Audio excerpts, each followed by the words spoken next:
kada adlaw ta magkatuon.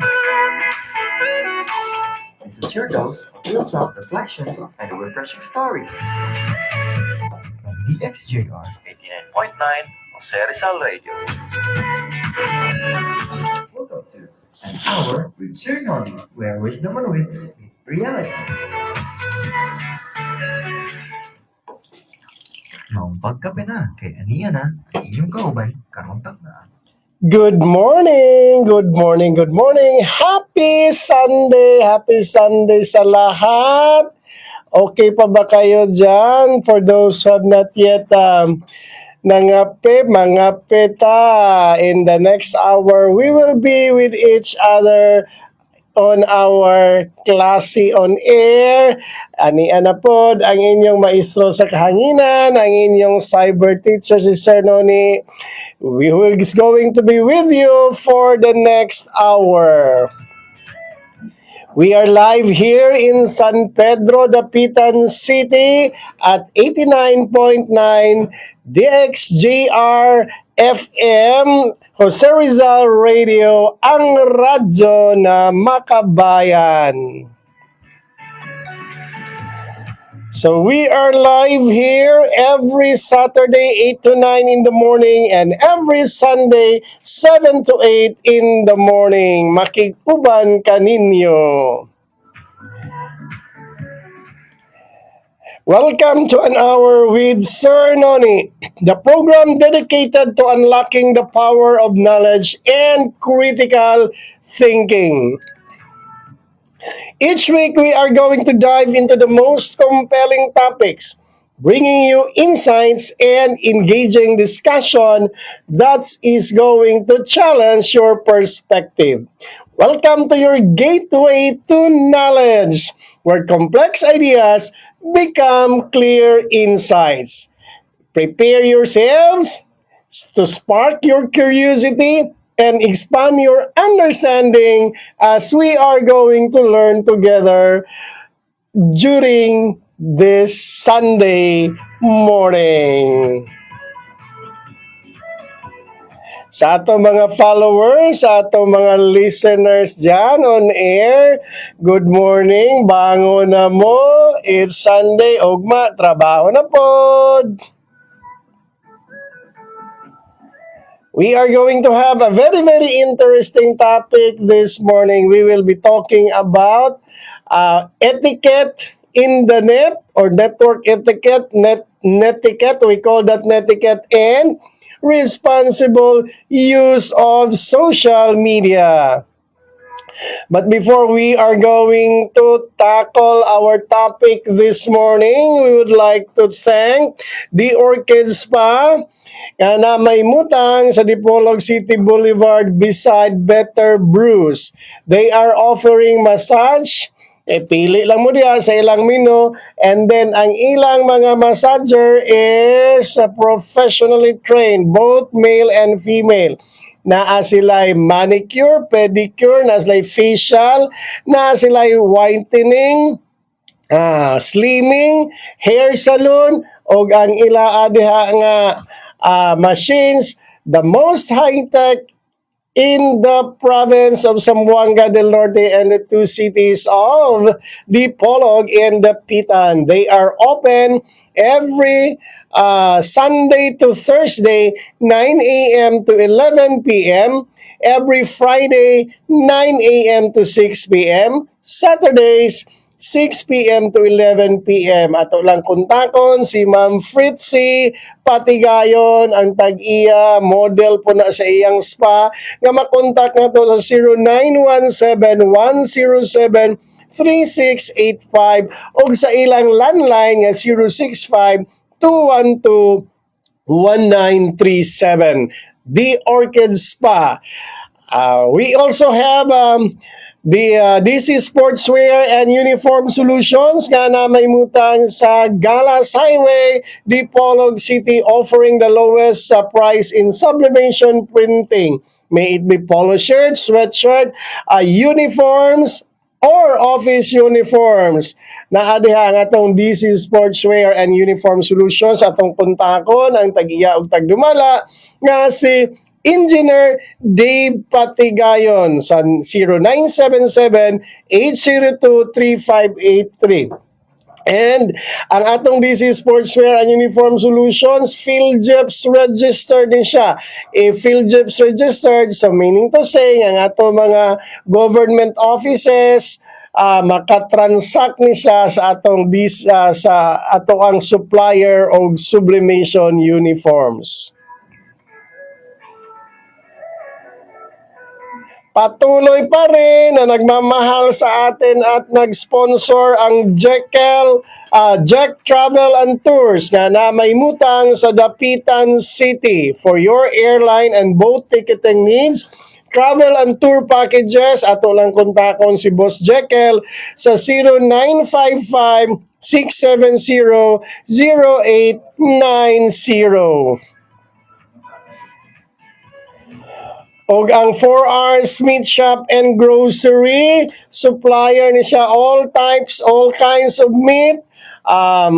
Bisag unsang klase sa karne mo supply ni sila, and kung dili nila available, pangitaan mo sa tag-iya, napo sila water delivery, office supplies, sand and gravel, og ang ilang RGD Construction nag-offer og build now, pay later sa Pag-ibig Housing. They also have catering services and t-shirt printing.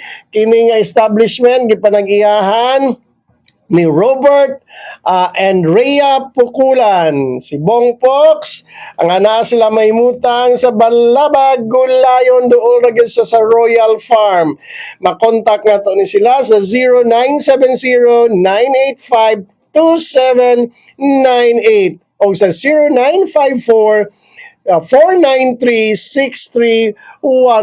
They are also PhilJeps registered po ni gihapon ni sa nga supplier. So meaning to say again, ang atong mga government offices pwede makig-transact yun aning sa 4R Meat Shop and Grocery. Ato lang pangitaon si Bong Pox, si Rhea Kapili Pukulan, na anak sila sa Balaba, Gulayon, doon na siya sa Royal Farm. And to the individuals who also are very generous enough to sponsor sa atong program, si Ma'am Hazel Ranjit, ang original nga DJ Sugar sa Zamboanga del Norte. Sel, good morning diha sa Chicago. Air na punta dire, Sel. And we also have Ma'am Mirna Kwansing. Salamat kay Ma'am Mern sa imo ang generosity.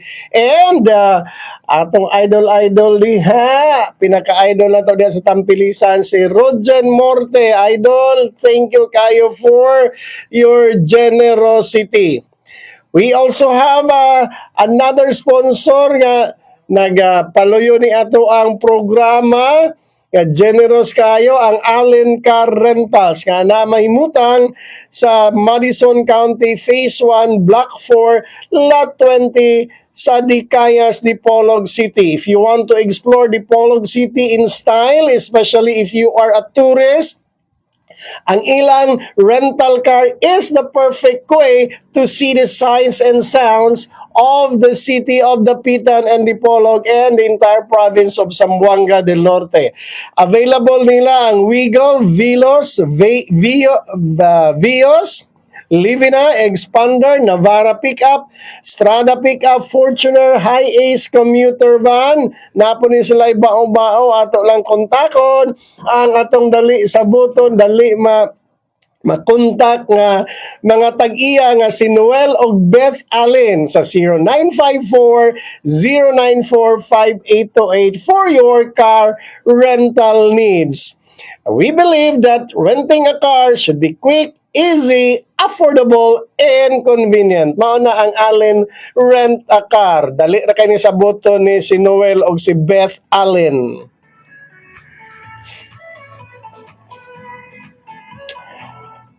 Also, if you are near Sirio Osmeña, Zamboanga del Norte, kung doon mo na sa Sirio Osmeña, Zamboanga del Norte, if you need high-quality sublimation products that are affordable, ato lang kontakon ang Bree Sublimation Works and Design nga naa diha sa Sirio Osmeña Senior, Zamboanga del Norte. Kontakon lang nato si Tony Borromeo sa 0963-248-1753 for your sublimation products needs that are high quality and low affordable price. We also have somebody who's very, very generous enough, si Ma'am Suraida de Arol Aison and Suraida Lending Services. Salamat kay sa imong generosity, ma'am. Na sila may mutang sa Miputak, Dipolog City ug ang Manuel Resort. Continuing to be one of the best resorts diri sa Zamboanga del Norte. Gidayo gini siya gikan pa sa mga tao nga tuwa sa gawa sa Zamboanga del Norte. Ana sila may mutang ang atong Manuel Resort sa Pinian, Zamboanga del Norte. Okay, we also like to greet sa atong mga viewers, atong number one fan, Bossing Axel Torres. Good morning, good morning, good morning. Naminaw po nato karon ang atong amigo kayo diha sa Tabuk Tulay, Minawag, Dipolog City. Ulysses paano? Ulysses, good morning, good morning, good morning.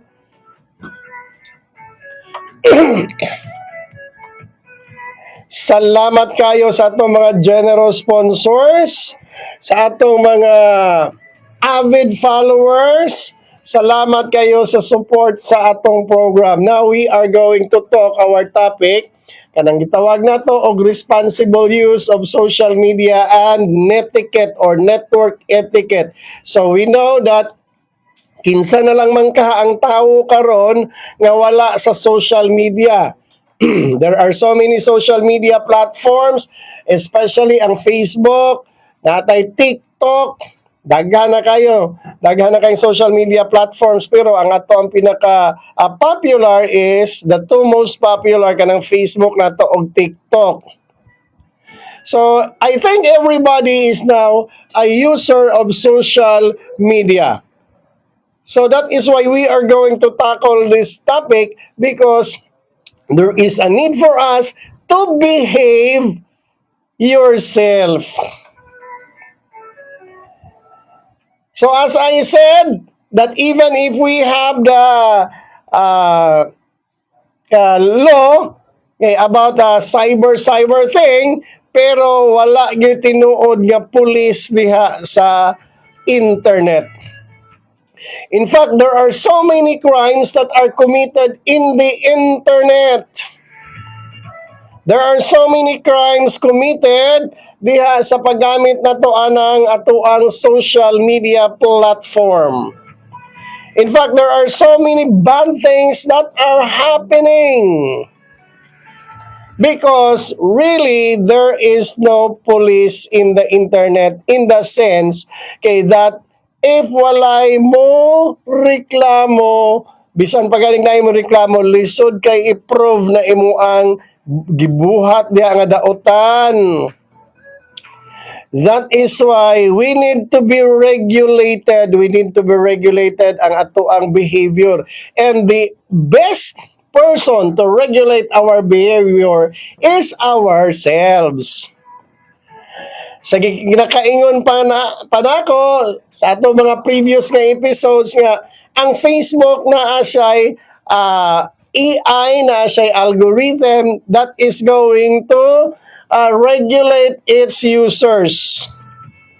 But even if Facebook is regulating its users, there are still many things, many bad things, many crimes that are still committed.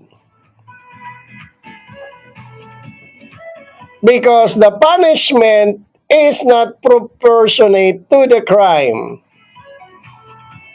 Daghan kang nabuli sa social media nga naghikog. Daghan kang nabuli sa internet nga naghikog. Naghikog because wala ka agwanta.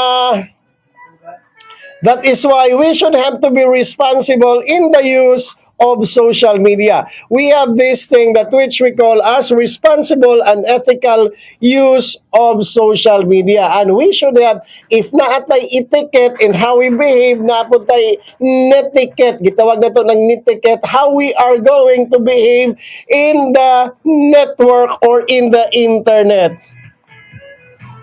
Good morning, Bethy Villanueva. Thanks for listening and thanks for tuning in sa atong Facebook page. So we have to regulate ourselves. We should have to be responsible and ethical in the use of our social media. In fact, as what I've said, we are now a world that is what we call as digitally connected world. Our social platforms are very, very powerful tools para kita maka-communicate, para kita maka-share of information, and we are also interacting socially in our social media. But the misuse of our social media can lead to serious consequences. It can lead to serious consequences. Unsa man kay ni mga serious consequences ini? Misinformation, pwede misinformation. Pwede ka maka-misinform na sa social media, especially nga abi nimo og walay gatan-aw nimo kay kana imong gipang post diana, ikaw ra og ang imong cellphone usahay ang nasayo, dili man gud kay pag post nimo it becomes public. So that is why be very, very careful sa imong gipang post diya sa imong social media account. It can misinform. And it can even lead to cyberbullying.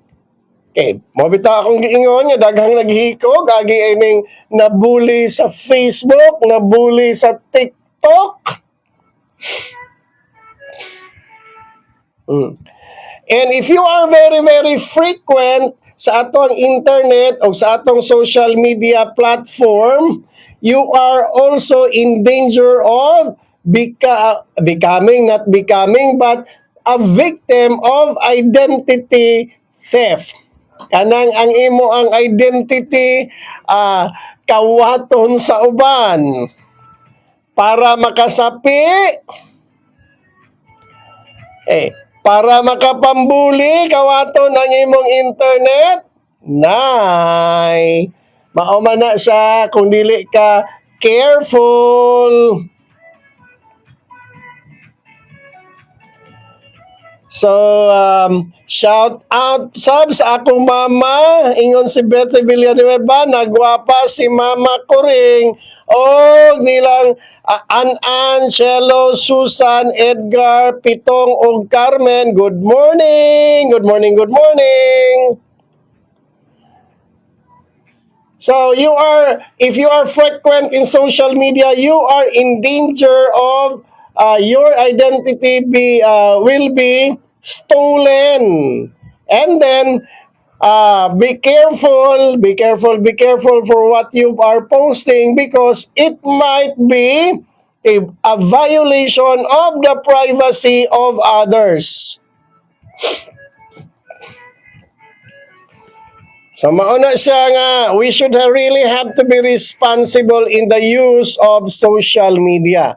So we are asking unsa man gyud siyang responsible use of social media.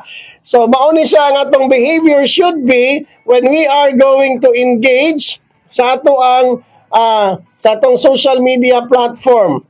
This is the supposed to be behavior nga ato ang i-observe kung naata diha sa internet, naata diha sa social media, may it be in TikTok, may it be in Facebook, or whatever platform you are in.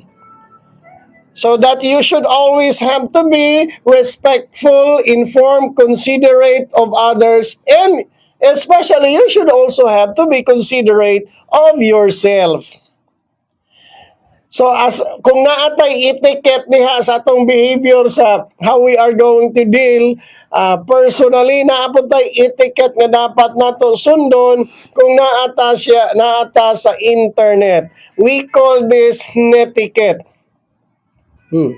So that this etiquette involves the application of moral principles that ensures one's action on social media platforms do not harm others. Dili ka makasakit og uban.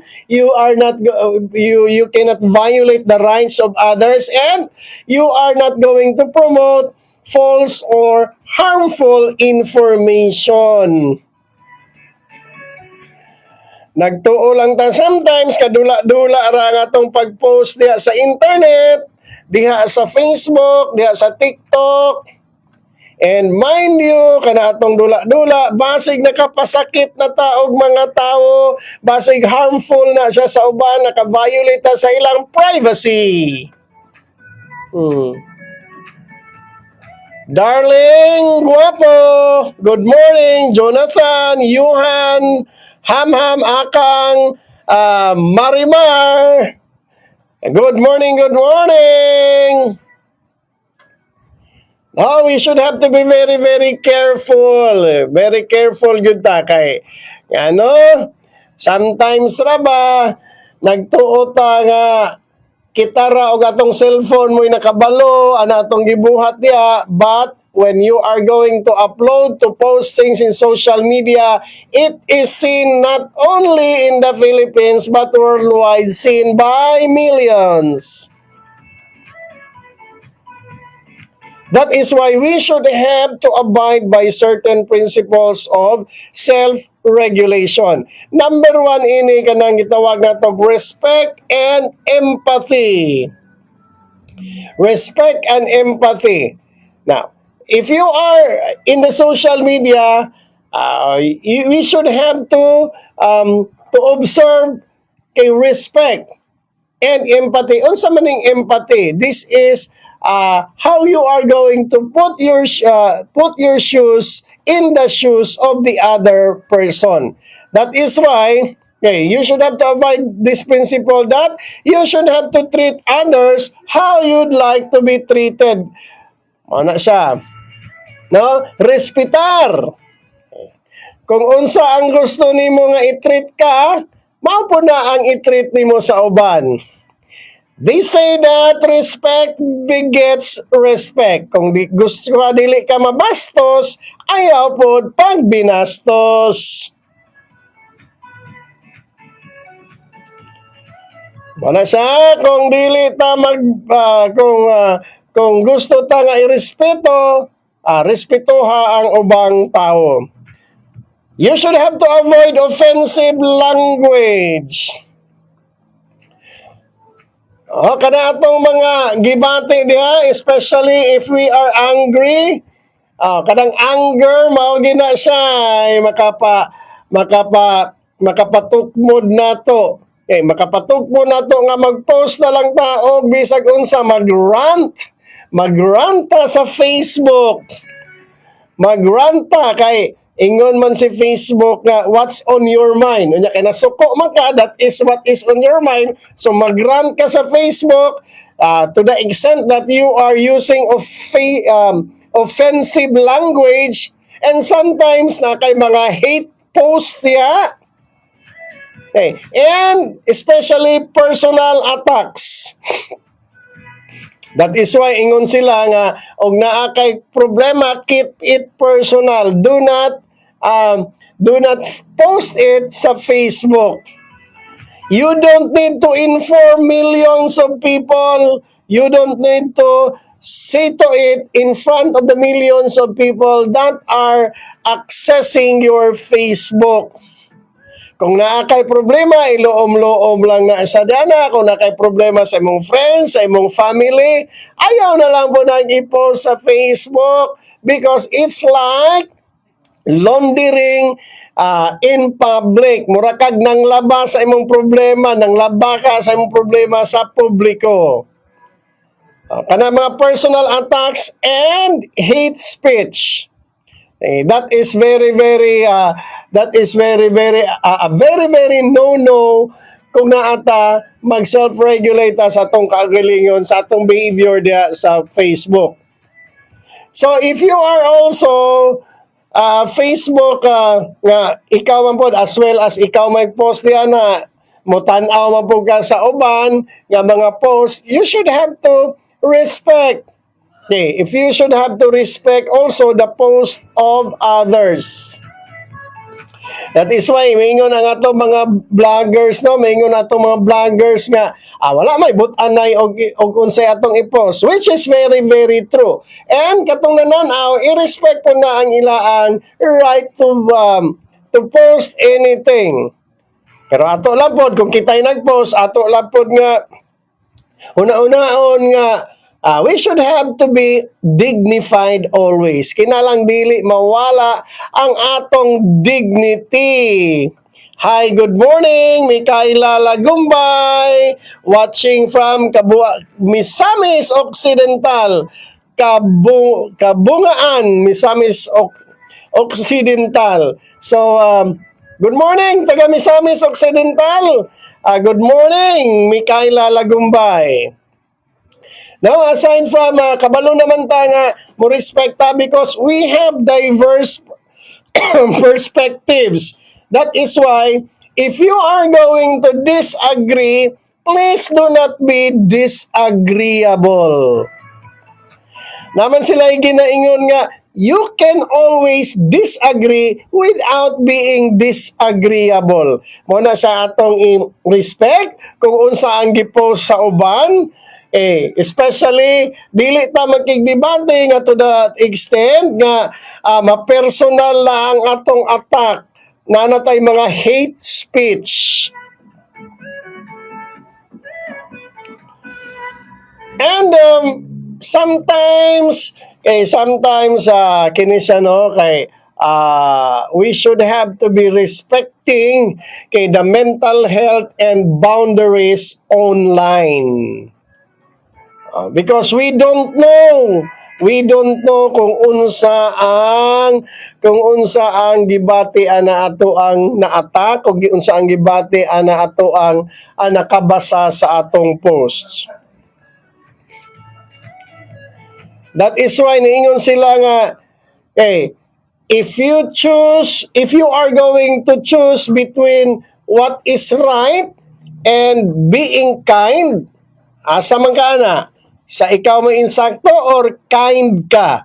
Niingon sila, the wise man said that it pays to be kind always because we don't know kana atong tao nga nakahinagbo na sa social media, wala ta kabalo or bisag asa man gani, wala ta kabalo if unsa na ilang gibate diha na unsa na sila. That is why we should have to be kind.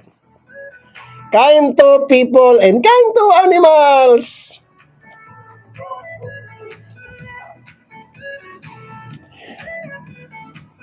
So, relative to responsible use of social media and network etiquette or what we call as netiquette is privacy and consent.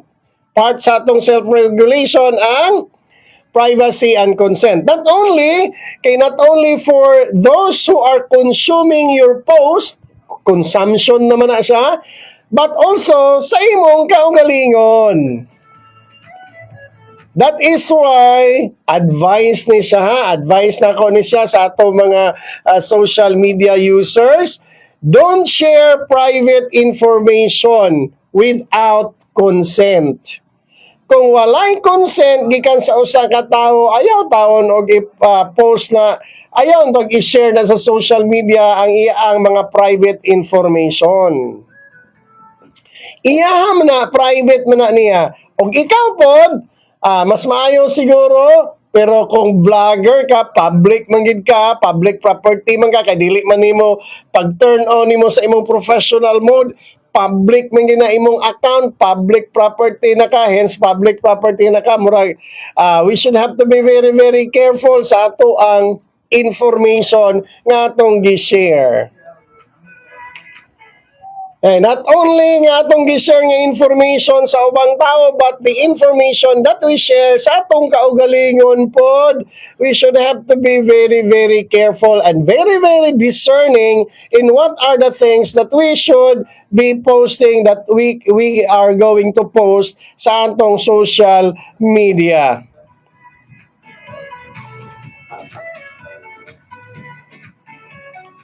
Paalala sa ating mga vloggers, kay gusto man tagdaghang viewers, we should have to avoid tagging people in sensitive posts without their permission. Kung mag-tag ka, kung sensitive kayo na siya nga post, like nasa violence or whatever nga sensitive nga post, kung mag-tag ka, pahibaw na imong gitag, that is, muna siya'y maayong pamatasan.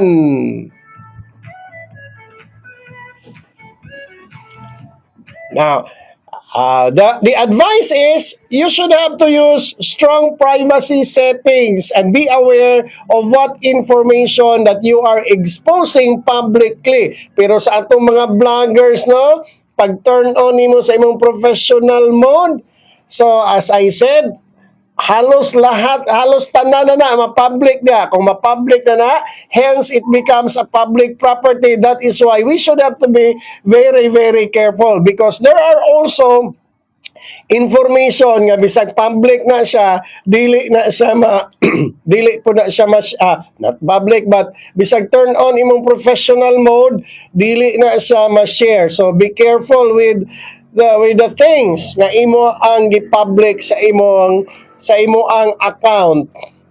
Be very, very careful.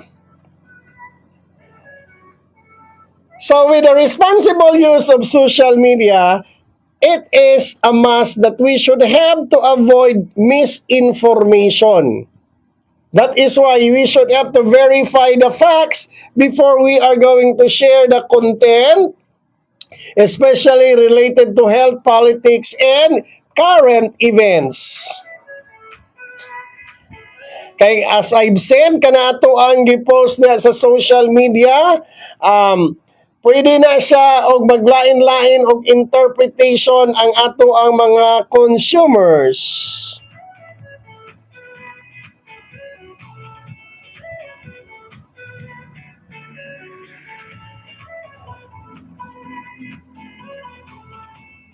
With your power in your hands sa imo ang phone and the platform, social media that you are using, comes great responsibility. That is why, kana imong gipang-share diha, you should have to be very, very careful that it will not lead to misinformation. Ato yung tanawon daan, ato yung i-verify if it is factual ang atong content, especially kung related na siya sa health, politics, and current events. We should also have to be wary of our clickbait headlines, deepfakes, and AI-generated misinformation. So, unsa man siyang clickbait nga headlines, kanang makapa-inganyo gid siya sa mga tawo nga mutan-aw sa imo ang gi-post, pero dili na ito mao kay imo ra siyang giilad, giuwat, dili na mao ang sulod sa imong content. Napunta gitawag karon og deep fake. So ladies and gentlemen, para sa mga ordinaryong tao nga dili aware ani unsa maning deep fake, kaya with the advent of artificial intelligence, there are now so many applications wherein ang ato mga images can be manipulated.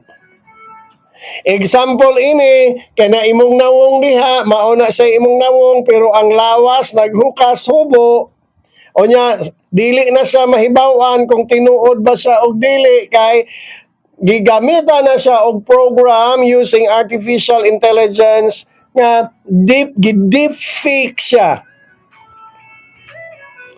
With the advent of artificial intelligence, with the advent of AI, it is now easy for even ordinary people to manipulate images in which ang image mura gyud sa tinuod nga wala gi-manipulate.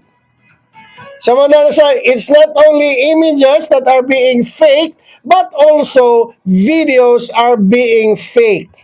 We call that, kadang dili na bitaw gyud mahibaw-an kung tinuod man na siya o dili, we call that deep fake. Deep fake ang tawag ana, deep fake. Sa atong mga wala pa nakahibalo.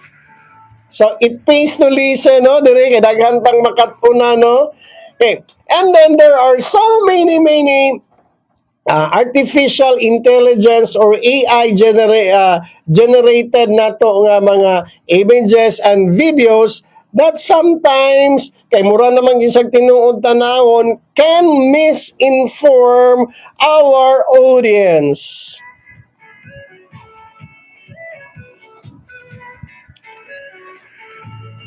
If we are going to police ourselves, we also are going to police each other. That is why even if walay hilabtanay sa atong mga post, bisag wala tay hilabtanay sa atong mga post, but we should have also to be careful, to be wary of what others are posting. That is why we have to report false or misleading posts and in the platforms. Ato gina siyang i-report kung misleading na siya. Because kung kabalot na nga misleading na siya, we should, dili ta ingon nga internet vigilante ta, but we should have to report it so that others also will not be victimized. Or others will not become victim ani sa nga mga misinformation that are being posted in the social media. So, powerful mga yung social media. It can misinform. That is why during campaigns, kanang campaign sa election, ay naagin sila ang atong campaign, both pikas-pikas na siya. Naagyo na sila po yung mga tao nga mag-misinform. Sometimes we call this trolls.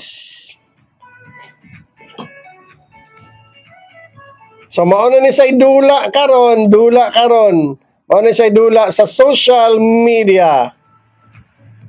Because everybody is in social media, that is why it becomes an avenue for information and misinformation.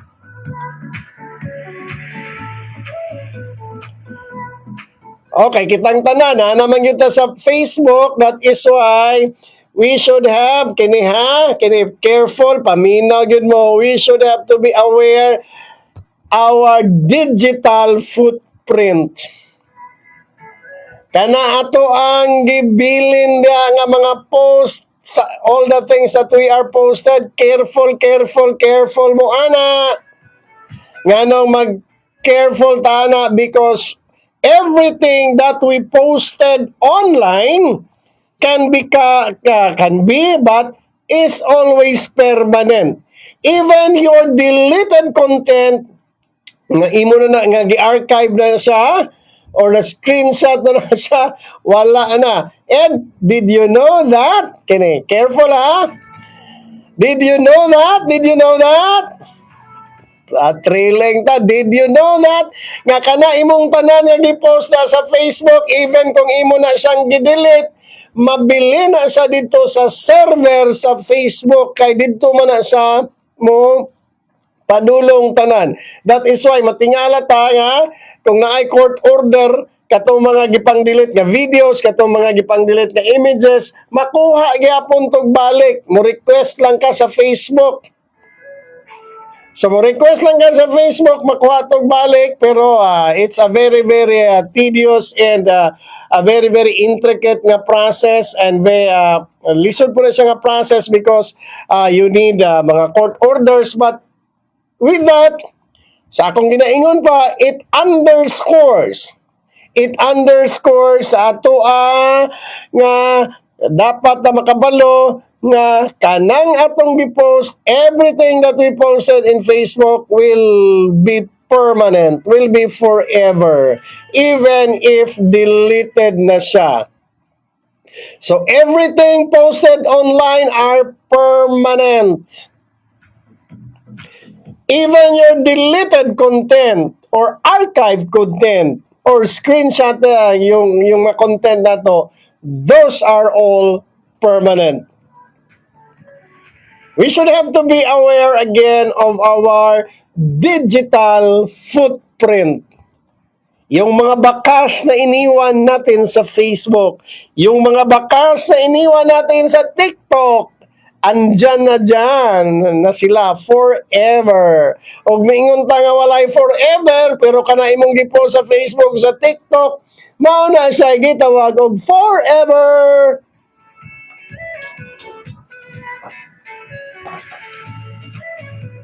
So, relative to our awareness of our digital footprint, we should have to consider how posts reflect on our personal and professional reputation.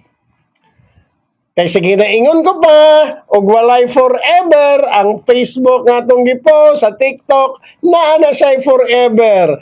That is why consider how your post can reflect on your personal and your professional reputation.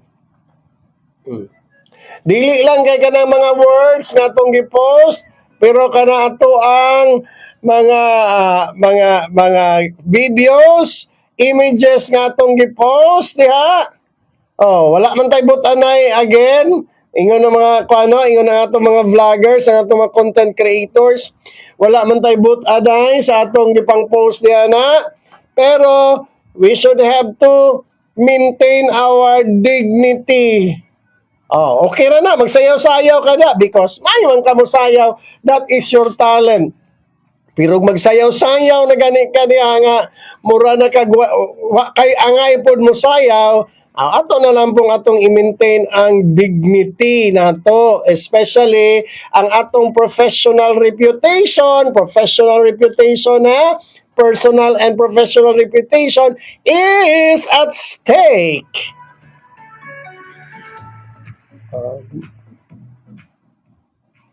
Mauna siya nga, we should have to be dignified all the time. We should have to be dignified.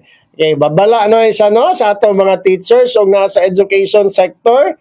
Wa may problema kung magsayaw-sayaw tanana, ang ato lang angayan po tatanawon nga dignified po tatanawon. Dili lang po ta maghukasubo or hukasubo ba? O magtupis na, okay naman na magtupis na, basta naalam po na sa appropriate nga lugar. Dili rin kong maingon magtupis ta kay, di man dahil ko labot ang mga tupis-tupis. But sa atong mga teachers, kini lang siya, sort of unsolicited advice. Not only sa itong mga teachers, because naman po tayo mga administrators, school administrators, nga naa diha sa itong social media, and they are also content creators, that we should have to be dignified always. Kaya I understand. Nakasabot man ko ani nga sa atong mga content creators nga usahay, maglibog na sila, ug unsay ilang i-post kay para nga ma-maintain ang ilang views, murag obligated naman gid sila nga mo post 3 times, 4 times a day. Una-una lang na. 3 times, 2 times, 3 times, 4 times a day. Dili ba ka mahutdan og idea ana mao na usahay, bisag dili ka angayan mo sayaw na lang ka diha. Nakalimot ka nga principal ni ay ka niya. Okay naman unta kung nindot ka tanawon, pero lain po kay katanawon nga sayaw to the extent nga nahimo na lang noong kagkatawanan na asa na ang imong dignity. As I said, wala may hilabtanay, wala may butanay, pero we should have to have a dignified presence always, especially if we are role models. Unya ra ba kaning mga teachers, kaning mga principals at mga school administrators, okay, they are the role models of millions of learners, millions of students sa atong mga kaeskwelahanan. Mao na siya nga dili lang yung taon ta ato lang yung dignify atong kaugalingon always. Kay daghan kayong galantaw nato. No, kung masuko ta ug magranta, ato na lang ng iluom. Kaya ato nang iluom, dili lang nato na i-post sa Facebook. Kay as I said, we should have to be aware of our digital footprint. That is why ingon sila, think before you click. Think before you post. Is it necessary?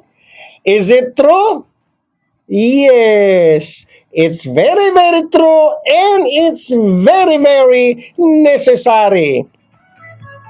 Dili lang ni sa ato ang mga teachers ug ato mga administrators, tanan ni siya nga users sa social media. We should have to think before we click. We should have to think before we are going to post. Ayaw post na yun. Huna-unaasa na siya. Okay, huna-unaasa na siya. Nga wala by misinformation? Dili ba ta makapasakit og ubang tao?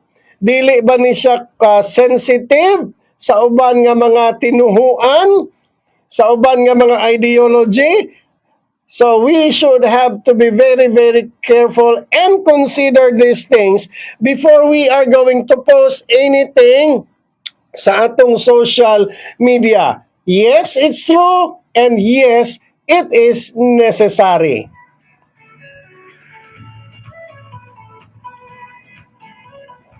So also sa atong responsibility sa social media, we should have to avoid a harmful content kanang makadaot.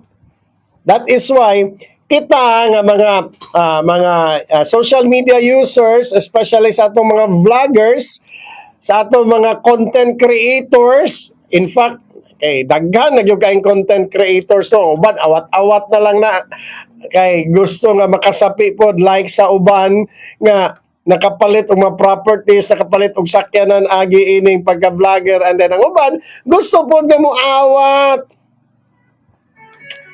But we have to be very, very careful and we should have to avoid posting harmful content. We should not have to share or promote content nga, number one, kanang naay violence, naay racism, naay sexual exploitation, or kanang self-harm.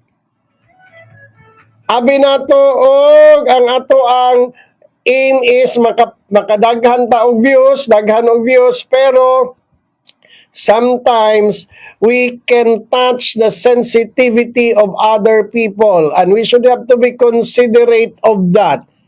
Especially if it involves, number one, kanang violence.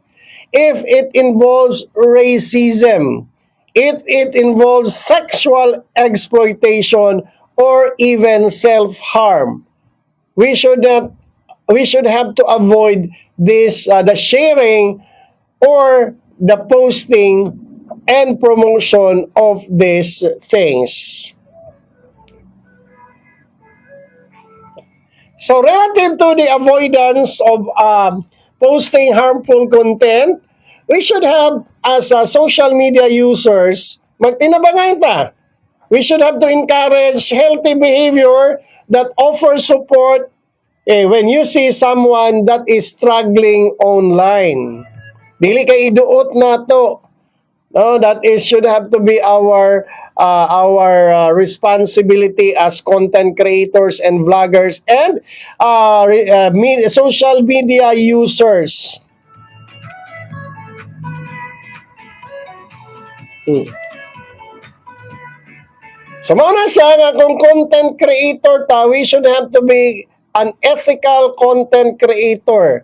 And then even if you don't consider yourself as a content creator, even kung user lang ka sa social media, but even if you are user sa social media, mag-post man gihapon ka, no? Mag-post man gihapon, bisag dili nimo i-consider imong kaugalingon nga vlogger ka or content creator, pero mag-post lang yun gihapon ka sa social media.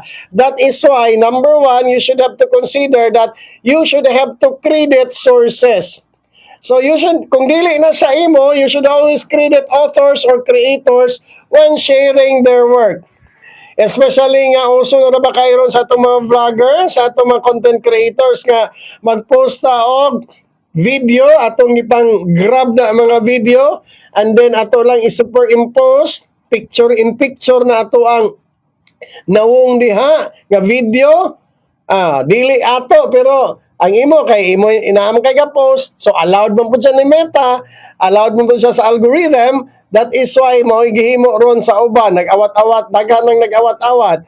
In reality, you should have to be asking the question, are you crediting the author or the creator of a particular post that you borrowed or that you are using?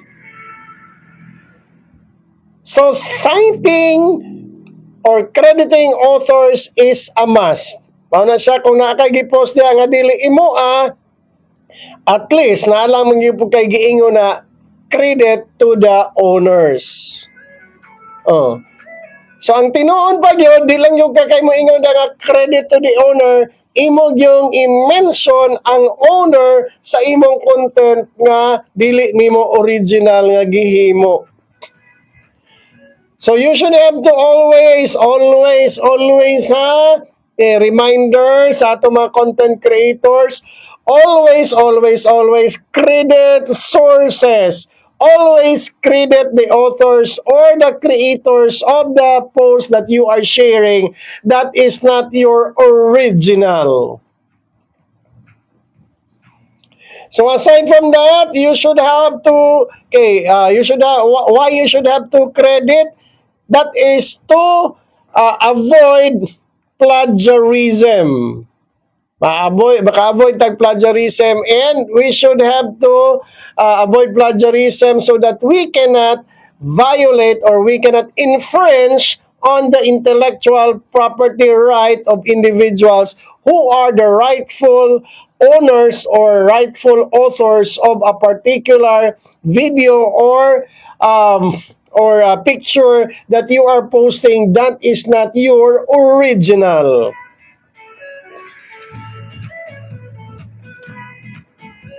So as social media users and becoming responsible o saktong pabatasan sa atong social media, we should have also to be transparent, that if you are promoting products, you should have to disclose that your content is sponsored. Transparency. And do not misrepresent who you are and what you are selling or what you are promoting.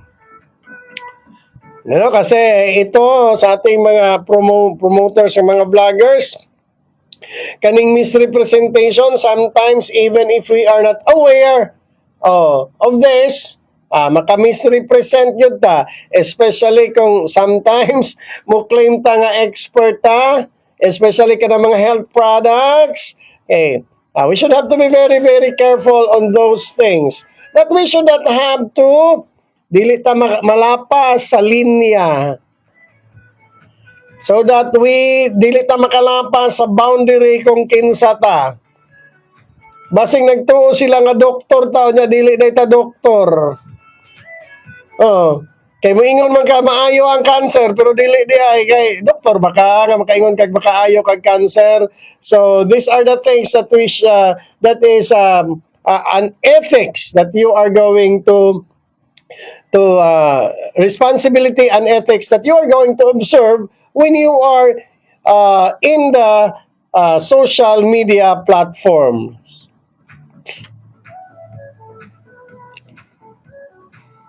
So no, it's a very very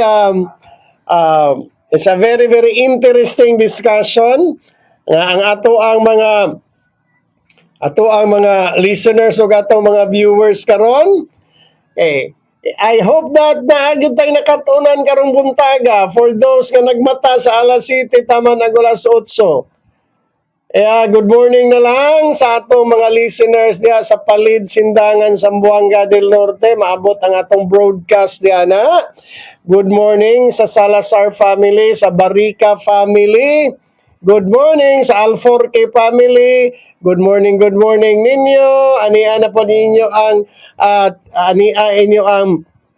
teacher sa kahanginan, teacher sa cyberspace,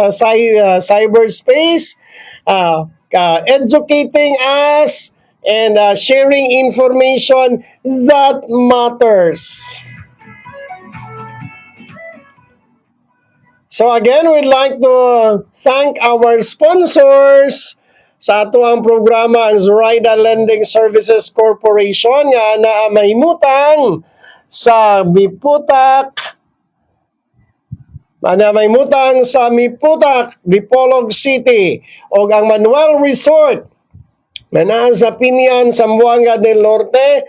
Salamat kayo, Ma'am Ray Daarol Aison, sa imo ang generosity. Ang Bree Sublimation Works and Design nga na may mutang sa Sergio Osmeña Sr. Zamboanga del Norte. Ato lang kontakon si Tony Borromeo sa 0963-248-1753 para sa inyong high quality sublimation products at an affordable price. Na siya sa Sergio Osmeña, Zamboanga del Norte. Kung naamo doon sa area, anhaa lang ninyo ang Bree Sublimation Works and Design.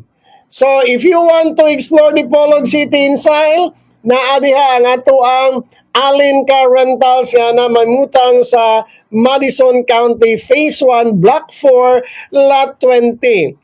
If you want to rent a car, ato lang pangitaon diha si Noel and Beth Alin, ang mga tag-iya nga maalagaron, dali amiguhon, sayon pangitaon sa ilang cell number nga 0954-094-5828. Available nila ang Wigo, Vios, Velos, Livina, Expander, Navara Pickup, Strada Pickup, Fortuner, Hi-Ace commuter van, Bao-Bao. Mauna ang Alin Car Rentals. We believe that renting a car should be quick, easy, affordable, and convenient in exploring the sights and sounds of Dipolog and the Pitan City and the entire province of Zamboanga del Norte. To those individuals also nga nagpaluyo ni atong programa, si Ma'am Hazel Ranjet, ang original nga DJ Sugar sa Zamboanga del Norte, Hazel Hanolino Ranjet. Sel, good morning mo diha sa Chicago. Ma'am Mirna Kwansing, very very generous, very very supportive in atong programa. Salamat kay Ma'am. And ang atong idol nga si Roger Borte, salamat kay idol sa imo ang support. And we also have 4 Hours Meat Shop and Grocery nga na may mutang sa Gulayon, Balabag, Gulayon, Dipolog City. Doon lang yun siya sa Royal Farm. They are supplying you all kinds of meat, water delivery, office supplies, sand and gravel. Ang ilang RGD Construction is offering build now, pay later sa Pag-ibig Housing. They also have catering services, t-shirt printing. Makontak na to sila sa 0970-985-2798 o 0954-493-6312. Ato lang pangitaon ang mga tag-iya o mga tagdumala nga si Robert Bongpox o Ria Kapili Prokulan. They are PhilJeps registered. So, ang ato ang mga government offices, pwede kahit na masuplayan nila kay PhilJeps registered di siya. O ang Jet Travel and Tours nga naamay mutang sa Dapitan City for your airline and boat ticketing needs, and tours and tour packages, naa si Boss Jekyll nga makontak nato sa 0955-670-0890. O ang The Orchids pa nga na may mutang sa Dipolog City Boulevard, beside Better Brews, offering us all kinds of massage where all their massagers are professionally trained, both male and female. They are also offering manicure, pedicure. They are also having a hair salon, facials, slimming, whitening with the most high tech machine that can be found diri sa Zamboanga del Norte and the entire city and the twin cities of Dipolog and Dapitan. And we also have DC Sportswear and Uniform Solutions nga manamahimutang sa Galas Highway Dipolog City, offering the lowest price in sublimation printing. Okay, all kinds of uniforms, polo shirt, sweatshirt, office uniforms. Kontak ko na nato si Dave Patigayon sa 0977-802-3583 and PhilJeps registered po ni siya nga establishment. Ang ato mga government offices, pwede siya masupplyan. So join us next Saturday and next Sunday as we illuminate the path to a smarter future, one fascinating conversation at a time.